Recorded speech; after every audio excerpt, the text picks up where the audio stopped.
ايه الاخبار؟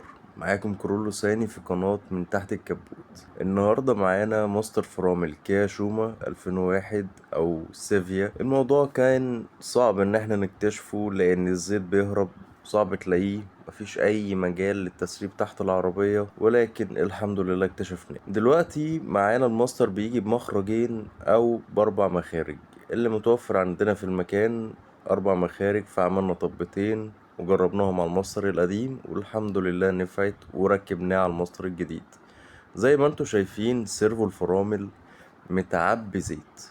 متعبي دي كلمة قليلة، مليان زيت للآخر. في الأول كان مليان زيت نضيف فوق، بعديها ادي زيت مصدي تحت. نضفناه كويس الحمد لله وكل حاجة خلصت. خدنا الهواء من الماستر فوق الأول وظبطنا زيت وظبطنا كل حاجة والحمد لله ان هو جديد، فريحنا شوية في الشغل. خدنا هوا من الاربع عجلات بنفس الطريقة زي ما انتوا شايفين.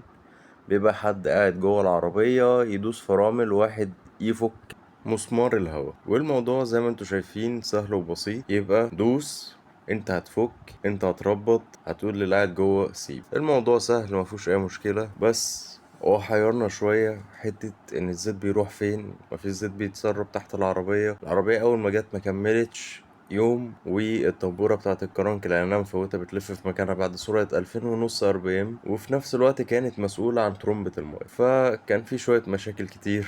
الحمد لله كله اتعمل، وزي ما انتوا شايفين الفرامل منزلة صيد مصدي.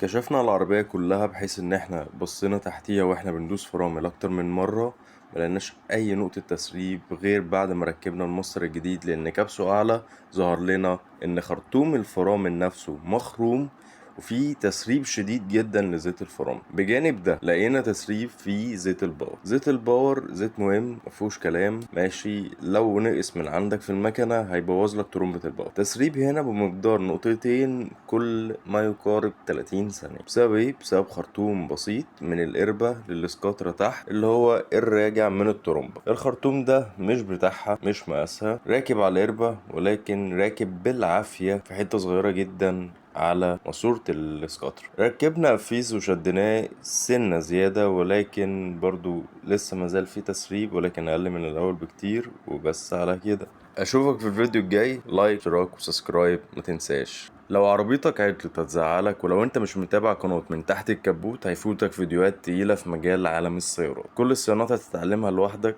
مع السلامة.